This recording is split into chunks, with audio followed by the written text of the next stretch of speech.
প্রথমেই জানিয়ে দেব, কিছু এলাকা থেকে সরছে ইসরায়েলি সেনারা, ঘরে ফিরছে গাজার মানুষ।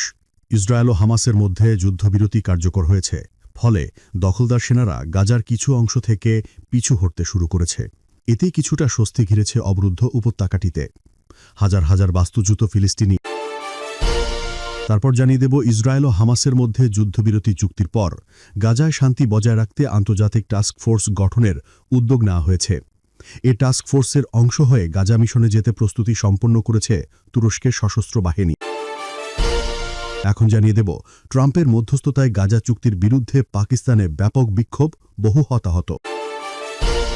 এবং সর্বশেষ জানিয়ে দেব, যুদ্ধের মোড় গাজা থেকে লেবাননের দিকে ঘুরিয়ে না দেওয়ার আহ্বান লেবানিজ প্রধানমন্ত্রীর। তবে এই আগ্রাসন স্পর্শকাতর এই জন্য যে এটি গাজায় যুদ্ধবন্ধে চুক্তি হওয়ার পরে ঘটেছে, ফলে এটি আমাদের সামনে নতুন চ্যালেঞ্জ হিসেবে হাজির হয়েছে। দর্শক, এতক্ষণ শুনছিলেন সংবাদ শিরোনাম, এখন বিস্তারিত জানার আগে আপনি যদি আমাদের চ্যানেলে নতুন এসে থাকেন তাহলে অবশ্যই চ্যানেলটিকে সাবস্ক্রাইব করুন। আর আপনি এই ভিডিওটি দেশের কোন জায়গা থেকে দেখছেন তা কমেন্ট করুন। কিছু এলাকা থেকে সরছে ইসরায়েলি সেনারা, ঘরে ফিরছে গাজার মানুষ। ইসরায়েল ও হামাসের মধ্যে যুদ্ধবিরতি কার্যকর হয়েছে, ফলে দখলদার সেনারা গাজার কিছু অংশ থেকে পিছু হটতে শুরু করেছে। এতেই কিছুটা স্বস্তি ফিরেছে অবরুদ্ধ উপত্যকাটিতে। হাজার হাজার বাস্তুচ্যুত ফিলিস্তিনি। রয়টার্স অনুযায়ী ইসরায়েল ও হামাসের মধ্যে যুদ্ধবিরতি কার্যকর হয়েছে, ফলে দখলদার সেনারা গাজার কিছু অংশ থেকে পিছু হটতে শুরু করেছে। এতেই কিছুটা স্বস্তি ফিরেছে অবরুদ্ধ উপত্যকাটিতে। হাজার হাজার বাস্তুচ্যুত ফিলিস্তিনি গতকাল শুক্রবার তাদের পরিত্যক্ত বাড়িঘরে ফিরতে শুরু করেছেন। সাম্প্রতিক সময়ে ইসরায়েলের অন্যতম বৃহৎ সামরিক নির্মম অভিযানের শিকার হয় গাজা সিটি। যুদ্ধবিরতি ঘোষণার পর ধুলোমাখা পথ ধরে বিশাল এক বাস্তুচ্যুত মানুষের স্রোতকে শহরটির দিকে এগিয়ে যেতে দেখা গেছে। গাজা সিটির শেখ রাদওয়ান এলাকার ৪০ বছর বয়সী ইসমাইল জায়েদা এই খবরে স্বস্তি প্রকাশ করেছে।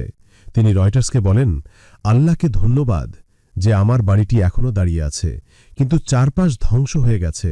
আমার প্রতিবেশীদের বাড়িঘর সহ পুরো এলাকা নিশ্চিহ্ন।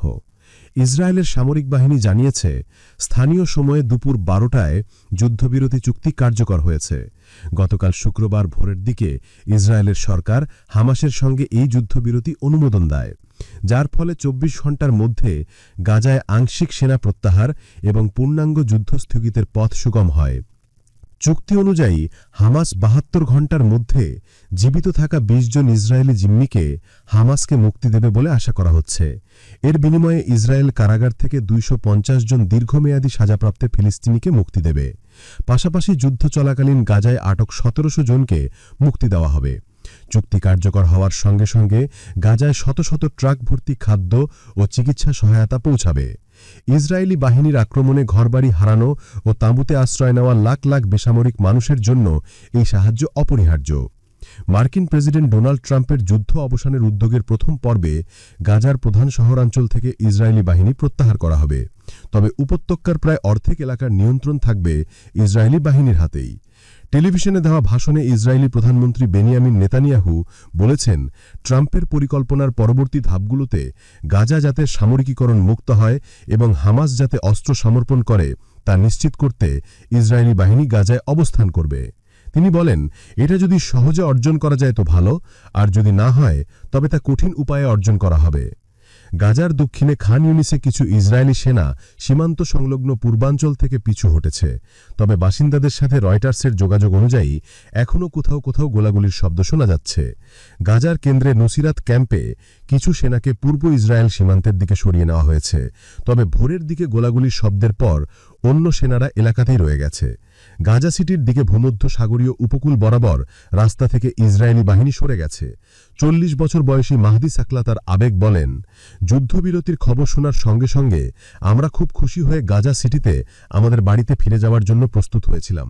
যদিও সেখানে কোনো বাড়ি নেই, সব ধ্বংস হয়ে গেছে, তবুও আমরা শুধু আমাদের বাড়ির জায়গায় এমনকি ধ্বংসস্তূপের ওপর ফিরতে পেরেও আনন্দিত।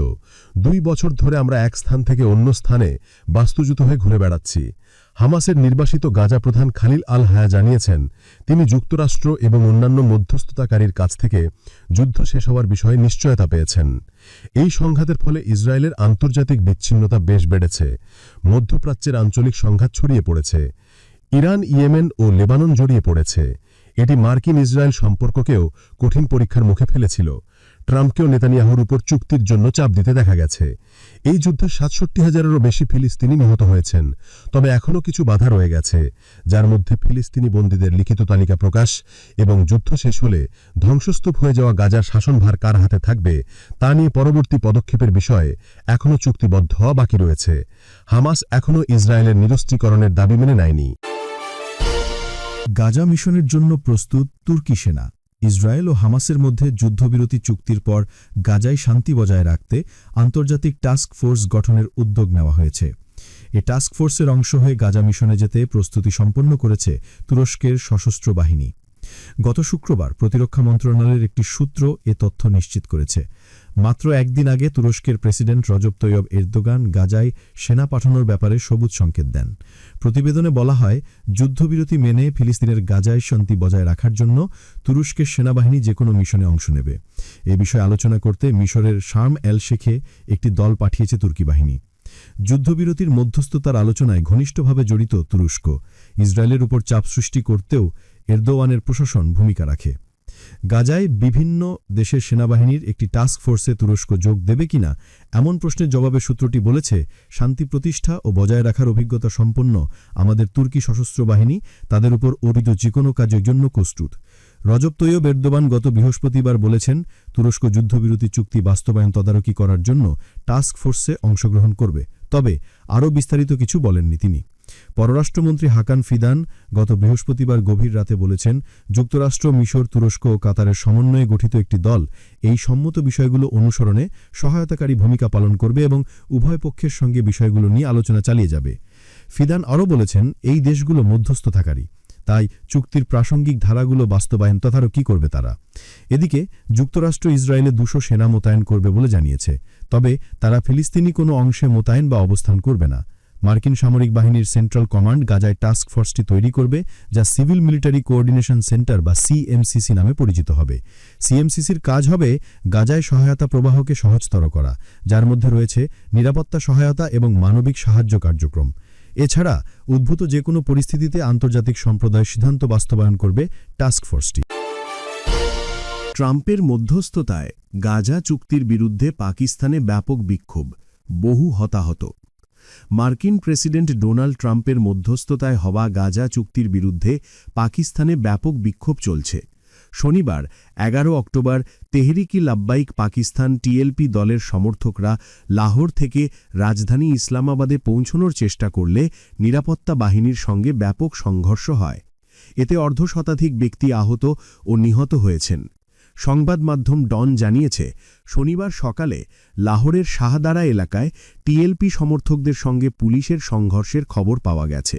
বিকেল নাগাদ ধর্মীয় দলটির লোকজন পাঞ্জাবের মুরিদক শহরে পৌঁছেছে।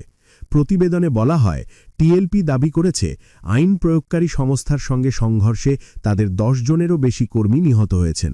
আর নিরাপত্তা বাহিনী জানিয়েছে, বিক্ষোভে কমপক্ষে ৪০ জন পুলিশ সদস্য আহত হয়েছেন। টিএলপি দলটি গত বৃহস্পতিবার লাহোরে বিক্ষোভ শুরু করে। তারা হামাস ও ইসরায়েলের মধ্যে মার্কিন মধ্যস্থতায় সই হওয়া যুদ্ধবিরতির বিরোধিতা করতে ইসলামাবাদে মার্কিন দূতাবাসের দিকে মিছিল শুরু করে। এএফপির সাংবাদিকদের মতে, শুক্রবার বিক্ষোভগুলো সহিংস হয়ে ওঠে। পুলিশ বিক্ষোভকারীদের ওপর লাঠিচার্জ করে এবং কাঁদানে গ্যাস নিক্ষেপ করে। বিক্ষুব্ধ জনতা পুলিশের ওপর পাথর ছুঁড়ে মারে। ইসলামাবাদ এবং রাওয়ালপিন্ডির বাসিন্দারা অভিযোগ করেছেন, প্রধান সড়কগুলো বন্ধ করে দেওয়া হয়েছে এবং মোবাইল নেটওয়ার্ক বিঘ্নিত হচ্ছে। ডনের প্রতিবেদন অনুসারে, বিক্ষোভকারীদের আগমনের প্রত্যাশায় রাজধানীর প্রধান সড়কগুলোতে জাহাজের কন্টেনার স্থাপন করা হয়। ইসলামাবাদ ট্রাফিক পুলিশের জারি করা এক বিজ্ঞপ্তি অনুসারে, পরবর্তী নির্দেশ না দেওয়া পর্যন্ত রাজধানীতে সকল ধরনের ভারী যানবাহনের প্রবেশ স্থগিত থাকবে। ইসলামাবাদের ফাইজাবাদ এলাকায় আইন শৃঙ্খলা পরিস্থিতির কারণে ট্রাফিক ডাইভারশন কার্যকর করা হচ্ছে এবং যাত্রীদের অসুবিধা এড়াতে বৈকল্পিক রুট ব্যবহার করার পরামর্শ দেওয়া হচ্ছে। টিএলপি জানিয়েছে, বিক্ষোভগুলো মূলত ইসরায়েল এবং হামাসের মধ্যে গাজা যুদ্ধবিরতি চুক্তির বিরোধিতা করার জন্য সংগঠিত হয়, কেননা পাকিস্তানই চুক্তি সমর্থন করেছিল। বিক্ষোভকারীরা ইসলামাবাদের দিকে যাত্রা শুরু করার সময় টিএলপির শীর্ষ সদস্য আল্লামা মোহাম্মদ ইরফান এএফপিকে বলেন, গাজার জনগণের সঙ্গে সংহতি প্রকাশ করা ছাড়া আমাদের আর কোনো দাবি নেই। আমরা কখন ইসলামাবাদে পৌঁছব তা আমাদের জানা নেই, কিন্তু সরকার আমাদের সঙ্গে নিষ্ঠুর আচরণ করছে। আমরা সরকারের সঙ্গে মোটেও আলোচনা করছি না। পাকিস্তানের উপস্বরাষ্ট্রমন্ত্রী তালাল চৌধুরী প্রতিবাদীদের ইসলামাবাদে প্রবেশ করতে দেবেন না বলে ঘোষণা দিয়েছেন। তিনি বলেন, ইসলামাবাদে কোনো মৌলবাদী কার্যকলাপের স্থান নেই। হামাস ও ফিলিস্তিনের কাছে গ্রহণযোগ্য একটা চুক্তি আপনার কাছে কেন গ্রহণযোগ্য নয়? যুদ্ধের মোড় গাজা থেকে লেবাননের দিকে ঘুরিয়ে না দেওয়ার আহ্বান লেবানিজ প্রধানমন্ত্রীর।